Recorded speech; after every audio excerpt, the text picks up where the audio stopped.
Okay, good morning, everyone. We're going to get started in a moment. I know we have a couple more coming in, so we'll make sure we get you guys your packets as well, but there's still some open seats, I think, on the side and in the back over there. So good morning, everyone, for our first breakout session of the day. Hopefully you're having a great morning so far. I think that keynote with Dr. Lauren was amazing, got us all energized, and very excited for our first session today in our leadership room. So just a few housekeeping notes. If everyone can please silence their cell phones, and hopefully you've all downloaded the app. That's how you're going to be able to ask questions all throughout our session today. So if you have a question, please go ahead and put that right into the app. The session is being recorded just for all of your knowledge. And obviously the exits are right back here, and the closest restrooms are going to be right down the hallway. If we need to leave at all during the session. So with that, I want to go ahead and bring up our sponsor for this track today. So I would like to welcome Adriana Dawson, the Community Engagement Director, the East Region of Verizon. So welcome, Adriana, to introduce our speaker today.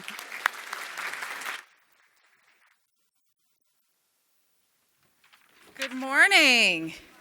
Good morning. I feel like because we had it in the other room,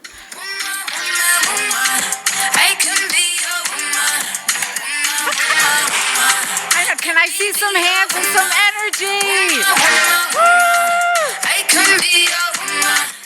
All right, I'm sorry. I just felt the energy in the other room, and I felt like this session, especially with the amazing speaker who will be engaging in an incredible conversation with you, that we should all be deserving, of a little music to get our energy going. But again, everyone, good morning. Again, my name is Adriana Dawson. I am the Director of Community Engagement for the East Region for Verizon, and I am joined by my colleague, Bob in the back, who's an amazing ally of Women and Empower today. Much love to our allies and accomplices, but Verizon is incredibly proud to be a part of the community and support events and activities like this that continue to lift and acknowledge community and help transform individuals. But let's get to the meat of why we're here today. For our first breakout session, please allow me to introduce you to Dr. Elizabeth Carter. Dr. Carter is the Chief Executive Officer of Appeal, LLC. She is a distinguished leader, award-winning speaker, and 7-time best-selling author. Yes, I said 7-time best-selling author. That's right. She has over 25 years in the insurance industry with pivotal roles at Allstate, The Hartford, AIG, and Farmers. As a vice president in clinical services at Highmark Blue Cross Blue Shield in Pittsburgh, Dr. Carter leverages her extensive expertise in corporate finance, product management, technology, distribution, and market segments. What don't you do, Dr. Carter? And as a trailblazer in her journey of ensuring everyone has equitable access to the tools and skills to be successful in the corporate environment, Dr. Carter overcame obstacles. Her childhood dream of being a lawyer, transitioning from retail and banking to corporate finance, and staying resilient while often being the only in several rooms in her career. So currently, Dr. Carter is the treasurer for 2 Pittsburgh boards, Gwen's Girls and Silver Eye Photography. She is a 2021 New Pittsburgh Courier Woman of Excellence Award recipient and a 2023 Presidential Lifetime Achievement Award recipient. Now, as I mentioned, Dr. Carter is very distinguished. She holds a master's degree and a PhD from Capella University and an MBA from the New York Institute of Technology. She is a distinguished Toastmaster and holds the Chartered Property Casualty Underwriter designation and is a certified virtual learning trainer and authorized DISC administrator. And now, leading us through breaking the silence, unveiling hidden challenges for women at work, please join me in giving Dr. Elizabeth Carter a very, very warm welcome to the stage.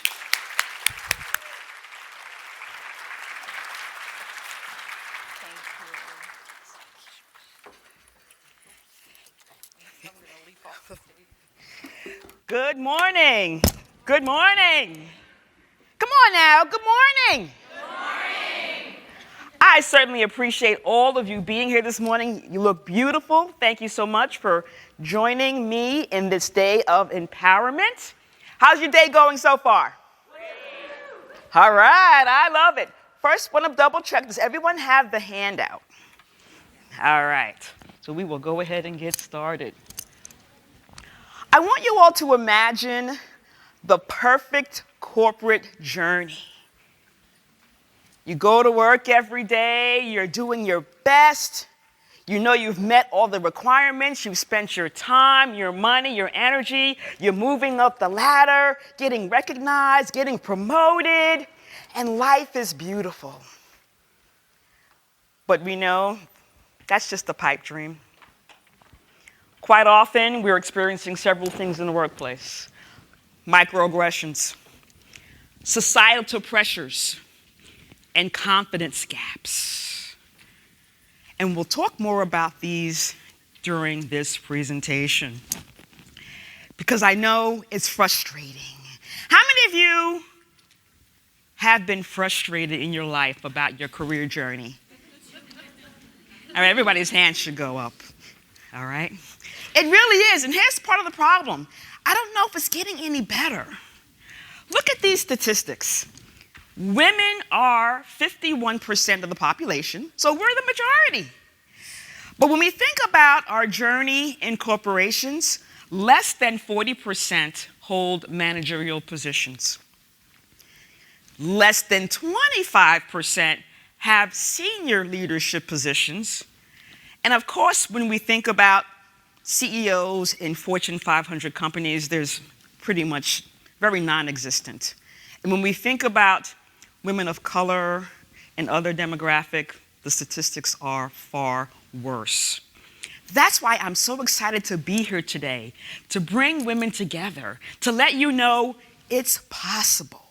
We can overcome these statistics and improve them tremendously. So today, we'll talk about the hidden challenges, and some may be hidden for some and not hidden for others. We'll talk about some strategies to empowerment. And I'm always about, because she said I'm a lifelong learner, I'm always about you having takeaways. So I want you to be able to walk away with some immediate actions that you can do when you get back to your workplace tomorrow. So I consider today a working day. All right, you're here. You may feel like you're not in your office, but we're working today because we are learning and we're empowering ourselves, and that's so important. And with your handout, if you'll notice, I call it a reflection workbook. It's not a handout because I want you to reflect on your own life as we have this conversation. And you will see that the sentences in the workbook says I. Usually it says, what will you do? What have you done? But I want it to be about I. What have I done? What am I doing? What have I experienced? So as you look at the workbook, it's really a self-reflection activity. So first, we'll talk about the hidden challenges. The first one, microaggressions. Now, microaggressions, of course, are what we consider subtle, often unintentional, but I would debate that depending on who and what is said, and very much discriminatory. And it says here we're communicating, or they are communicating to us, negative messages. And a lot of times, it's to a marginalized population. And I would consider us as women marginalized because there are several things that we don't have access to, don't get invited to, and are not privy to. And some of those could be verbal, nonverbal, or environmental. Now, what's interesting, what I did not know was that there are subcomponents of microaggressions. Did anybody know that? Some of you who may work in the DEI space may have known that it was new to me as I was doing my research. And in your workbook, I have for you a little quick matching exercise. for you to match up the different components of microaggressions to their definitions. And it's okay if you don't know. That's why we're here, to learn and grow and share with each other. So there are 3 types: micro-assaults, micro-insults, and micro-invalidations. How many of you have heard of those terms before? Raise your hand. Okay, a handful. All right, great. Thank you, thank you. So again, an education for all of us. So microassaults are what we consider the most overt form of microaggressions. They could be direct slights or insults, and often intentional. It could be the use of a racial epithet, symbols that are known to be offensive, or purposely excluding someone based on who they are. Okay. Now, micro-insults are prejudice stereotypes, and assumptions are made about one's intelligence, morality, or being part of a particular group. And then micro-invalidations are those comments that devalue or deny the lived experiences of marginalized people. So when looking at your workbook and the matching, letter A, which was micro-assaults, goes with number 3, often intentional and overt. B, which was micro-insults, goes with number 1, asserting prejudice stereotypes. And then micro-invalidations, letter C, goes with number 2, devalue or deny. Now let me share a story with you about something that happened to me. I really want to know everyone, so I'm very big on names. And I make a very conscious effort when I meet someone to know their name. Now with COVID, I've forgotten everybody's name because I hadn't seen them in a couple of years. But before COVID, I was really good at names. And because there's only one of me and many of others, it's easy for me to remember their name, but they're not so much for me. So I get in the elevator at work with a peer, and I greet him by his name, and he proceeds to respond back to me with someone else's name. Now, there were 2 women with the last name Carter in my company, and we both happened to be African American, so we would tease each other that we were sisters. We would get each other's email, we would get in the elevator, people would mistake us for each other. Happened a lot. But that wasn't the name he said. So I corrected him, which we should. And normally, you would just say, "Oh, I'm so sorry," and leave it at that. He proceeds to say, "Oh my goodness, I'm so sorry. You and this other person look very similar because you have flexible hairstyles."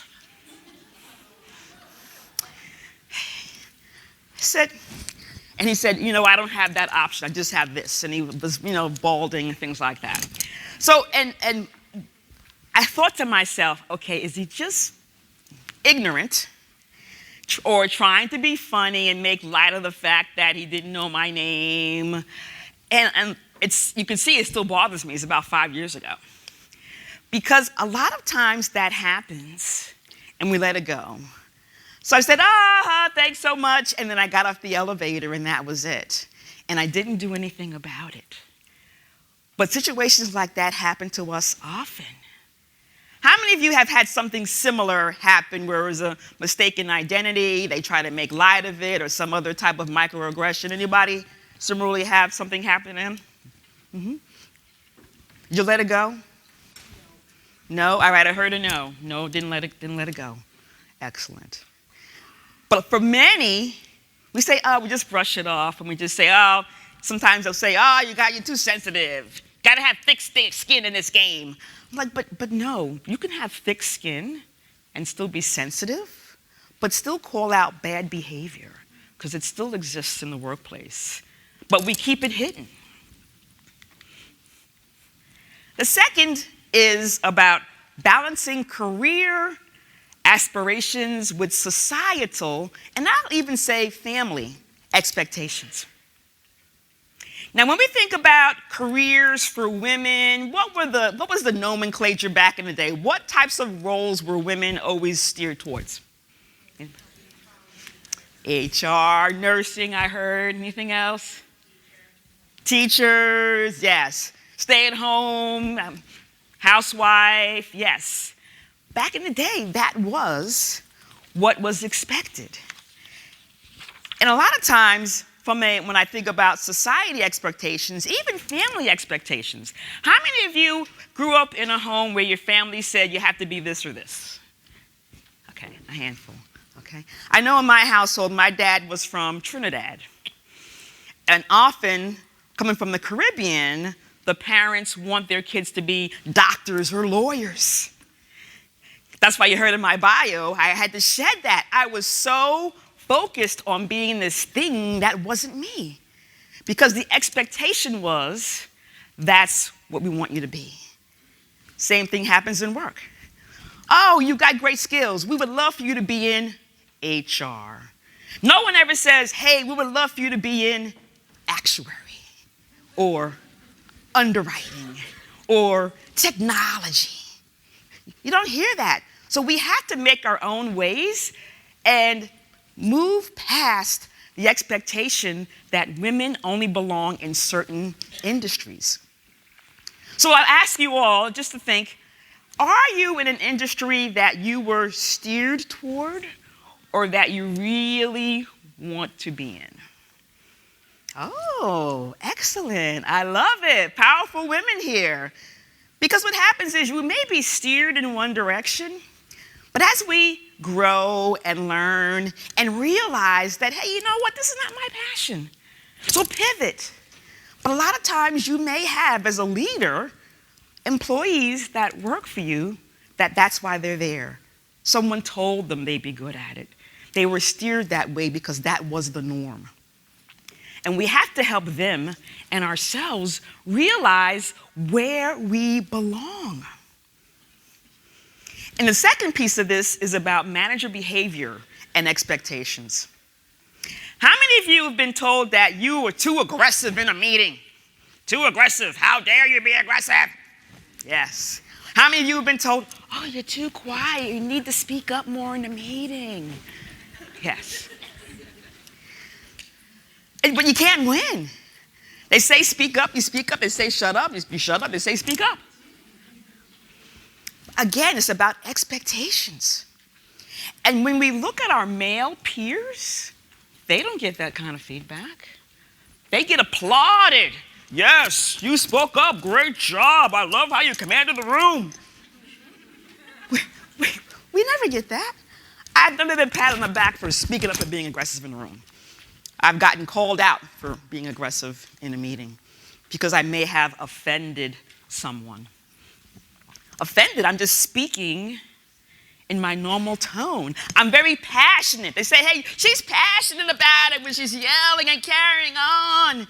Yes, because I've worked very hard to acquire the knowledge that gives me the right to be confident and tell you what I'm thinking and whether or not I agree or disagree with the conversation. So now why am I being reprimanded?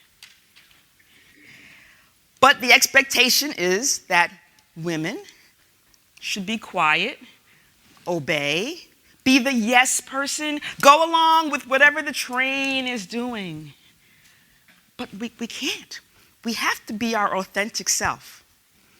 Because it's interesting how we get hired because, oh, we want to diversify the team. We need different voices, different trains of thought, different backgrounds. But when you get there, they really just want the same old, same old.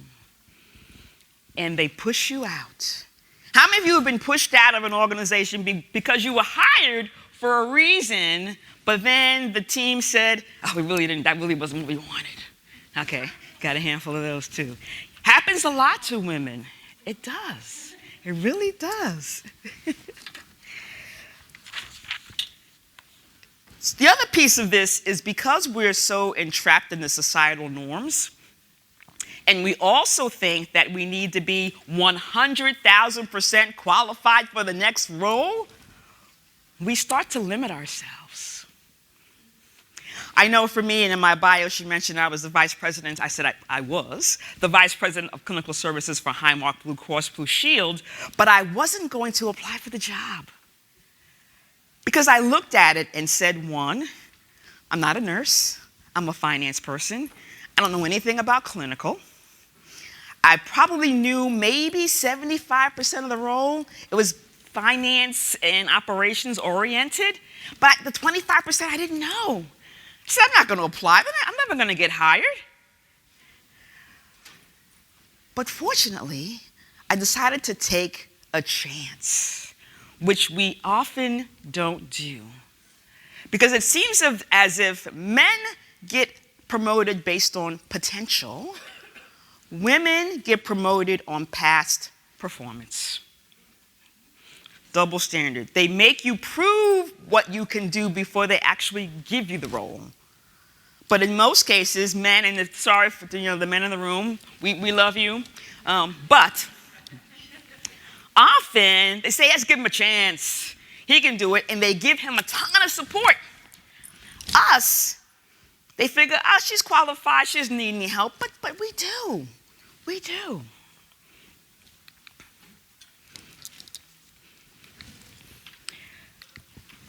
All right.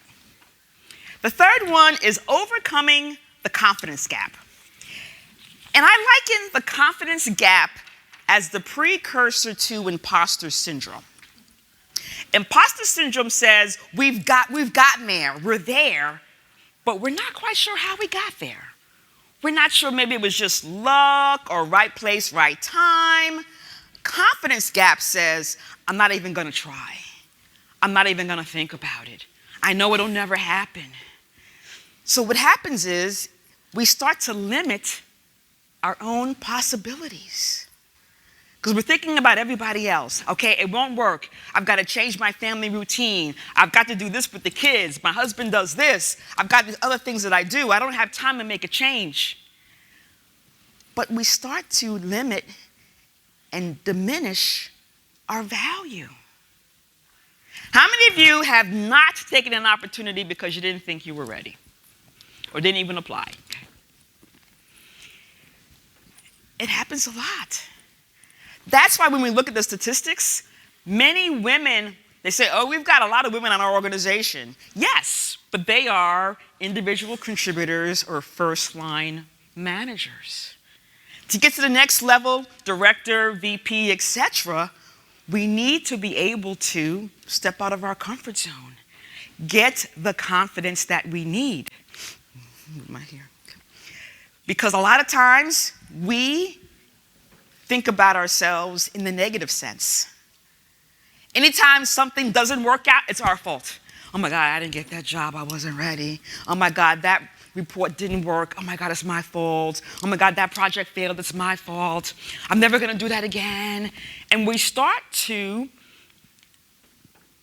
lessen our efforts. We start to want to stay in our comfort zone. We need to get better at understanding that everything is not our fault and that who we are that brought value to the project, the outcome is not your fault. The other piece of this is balancing being assertive, we mentioned before, versus likability, okay? Now, interesting in your workbook, and I skipped a few pieces here, but on page 3, at the bottom, I have a comment. Number 3, it says, my thoughts about assertiveness, likability, and respect. Because often, we as women, we are nurturing, we are caring, we wear our emotions on our face, which is great. But a lot of times, that is actually detrimental, unfortunately, which is a shame. And the reason why I added respect to the workbook around likability and assertiveness, because when you think about other leaders, other women leaders in your organization, when you think about who they are, do you like them? Or do you respect them? Sometimes you may not like them because of their assertiveness, demeanor, the way in which they interact. It's your cup of tea. But you respect them because maybe they're really getting the job done. They are an advocate. They are the voice. They are the ally.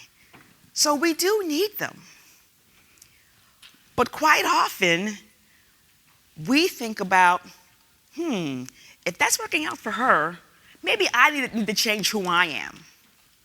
I've seen many individuals try to change who they are because they've seen someone ahead of them that's their MO, that's their behavior. So we think that because we see bad behavior rewarded, that we need to change who we are or step back. And that's not true. You can be you and still be successful in the organization.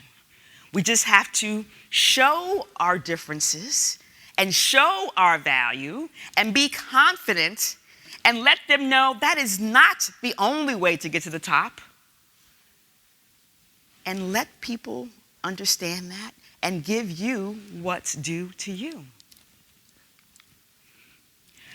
So there's many other areas that may be hidden in the workplace. And here's some reasons why they're hidden. First of all, when we think about microaggressions, they're so subtle and sometimes indirect. It might not be for 24 hours later. You're thinking, wait a minute now, what's that? Because they said it ever so slightly. Maybe they made a comment about what you're wearing, or a comment about maybe your work desk, or a comment about your report, or a comment about your memo you wrote. Very subtle. So you don't know if it's actual feedback to help or feedback to hurt. The other piece is implicit biases. Everyone has implicit biases. You can't reform people from their biases. It is what it is, but people have to be able to manage their biases. And how we help them manage their biases is by calling them out. But if we can't tell because it's so subtle, unintentional, possibly, we don't know when to say something and when not to say something. And it's also about the communications. What we don't realize is that all of these hidden areas start to weigh us down. And if we're not talking about it, we're probably showing it in our face. We're probably showing it in the changes in way in which we interact at work. Gallup says that only 33% of our employees are engaged. The other 66% are either disengaged or not engaged, meaning they're coming to work and just doing their thing and that's it, or they're coming to work and being disruptive to the rest of the group about what is or is not going on. And the others is very much subconscious. Again, goes back to the implicit biases. So it's, again, really hard to tell whether or not it's hurtful, whether or not we're being impacted by any of these, but it really is about recognizing it. And last is, it's the culture.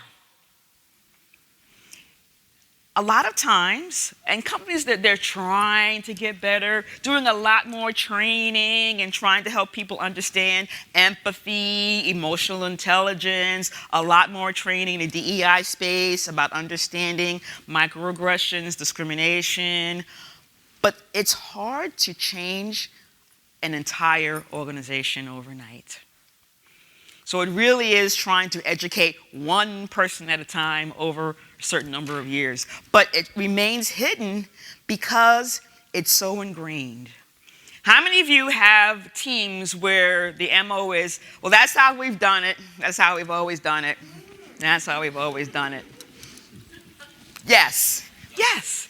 So it's so hard to make a change, to make an impact, to open our mouths, to say something, because the culture won't change. And a lot of times we stay. Why do we stay? We are smart, intelligent, brilliant.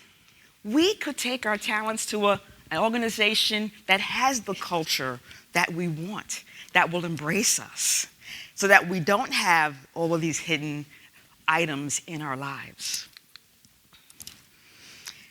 And of course, there's all the mental and physical impacts from these hidden items. Stress, anxiety, depression, imposter syndrome, self-esteem. And on the other side, sleeping, heart disease, other health conditions, headaches. Let me tell you a story about headaches. Early in my career, when I was, I would say, a superstar, because I was doing everything, not taking vacation, working late, making weekends, and they made me jump through hoops for this promotion. I realize now, I realized then too, it was excessive. So again, it was about proving myself to get the job instead of giving me the job and letting me prove it. And once I got the job, I was so stressed because of all that I had gone through to get the position. I would go to bed with a headache, wake up with a headache, go to work with a headache, and I couldn't shake it. Aspirin, Tylenol, Excedrin did not help. So I had to leave the organization, as much as I loved it. But my health comes first. Because if I'm not happy coming to work, then I'm not doing my best. I'm not feeling my best. I'm not giving my best to my employees as a leader.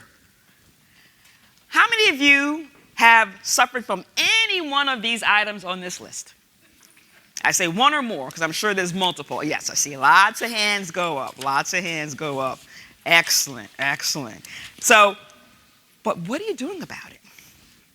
What are you doing about it?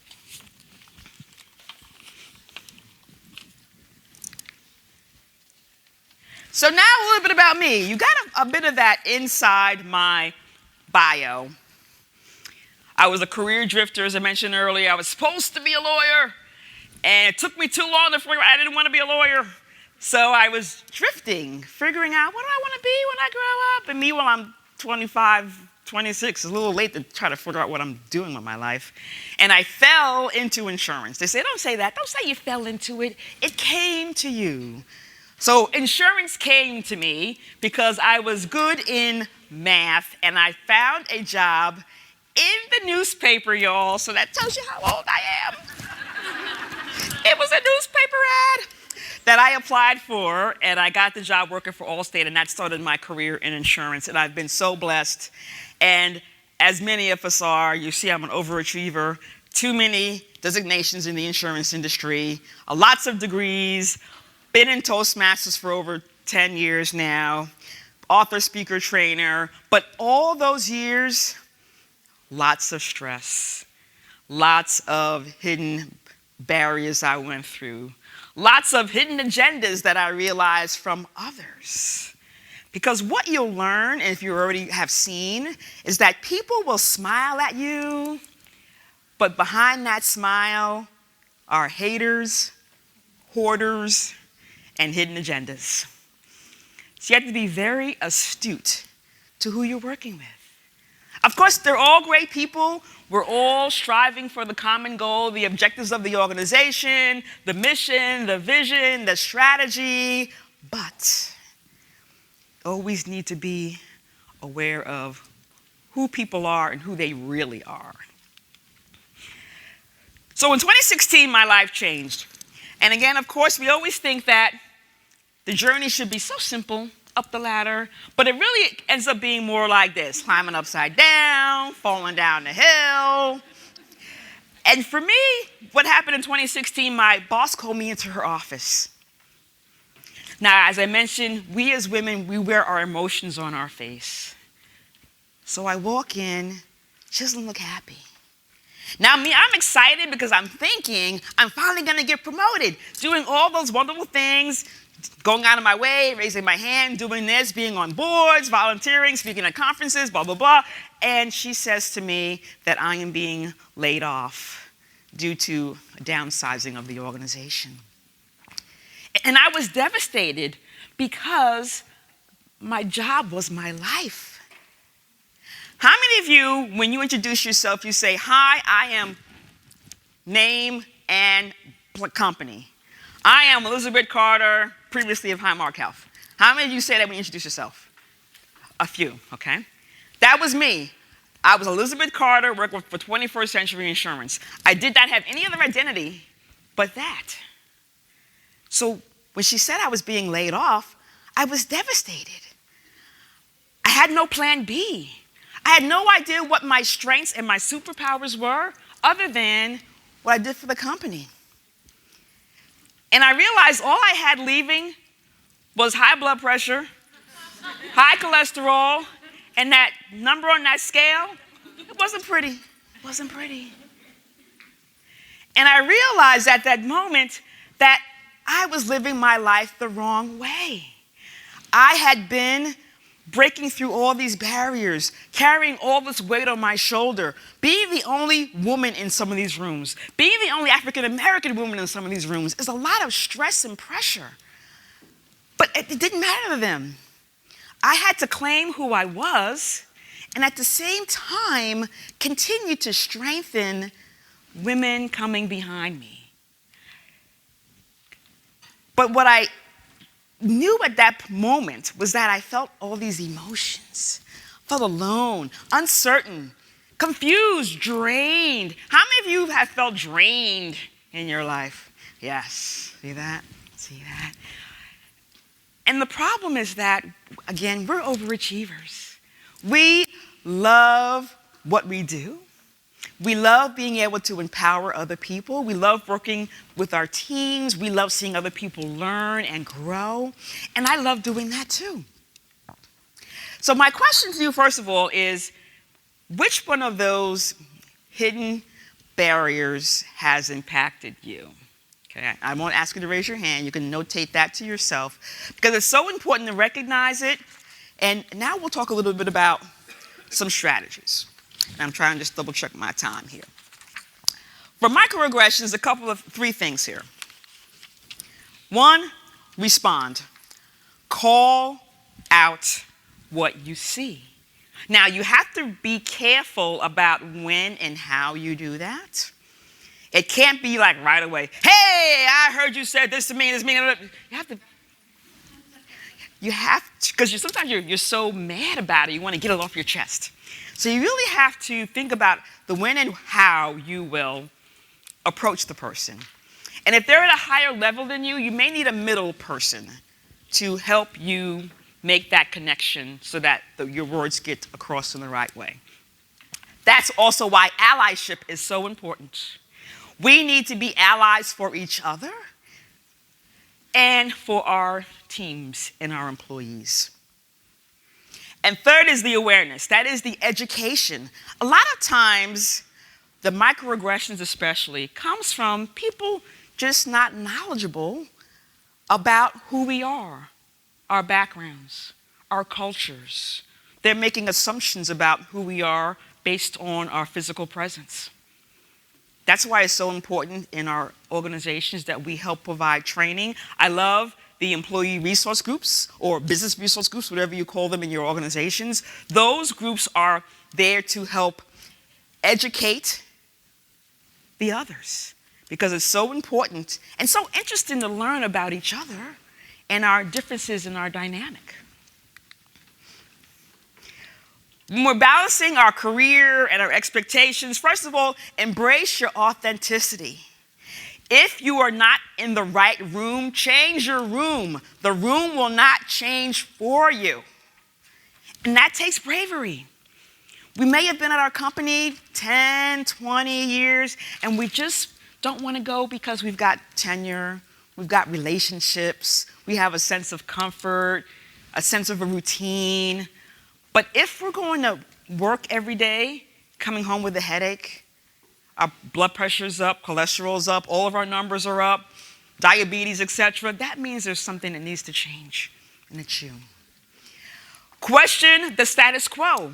We now can command a salary and a career in anything we want to do. If we might be the first and the only, but we're there. We are now setting a path for others because they see you. You're letting them know it is possible. And last is defy judgment. Who says that you can't do it? I had so many people say to me, why are you getting your PhD? Because I want to. I think I would benefit from it. It's a personal endeavor. It doesn't matter that I'm in finance and I'm getting a PhD in education. That was the other question. It's not finance. It's okay. I'm defining who I am. I don't need your approval. And I'm not going to apologize for what I'm doing and why I'm doing it.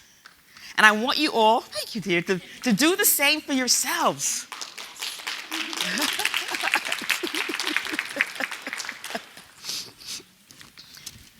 And the other one here is self-reflection, self-care, and education. Self-care is important. How many of you exercise?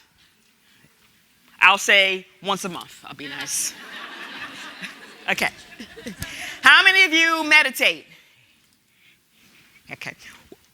What I have for you in your workbook, I have on page 4 and 5 affirmations. I'm big on affirmations because that's all about your mindset. Your brain controls everything you do and think.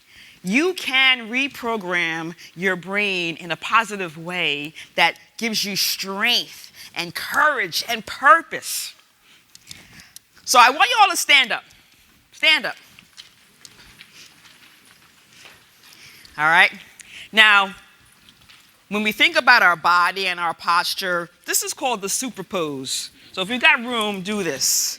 And you've probably seen this on TV, all right? And I'm going to have us recite one of these affirmations. And I'm going to pick this one. I do not apologize for the decisions I have made in my career. Repeat. I do not apologize for the decisions I have made in my career. All right. Thank you. Please have a seat. Affirmations are great. And again, I have about 8 or 9 of them for you to recite for yourself in the workbook. When you have affirmations that you wake up and say and empower you, you feel good about yourself. You gave me time? That was a signal for me? Okay, I got you. All right. So we're at the end of our presentation, but I want you to think about what are you going to be doing differently pertaining to these unhidden or hidden areas in your life. Review your notes in this workbook. A reflection workbook is for you to go back and look at. As a guide, I do have a QR code here. It's also in the app for a free handout. It's called the Elevate Your Value Checklist. 3 main areas I love talking about. Set up, which is about your mindset.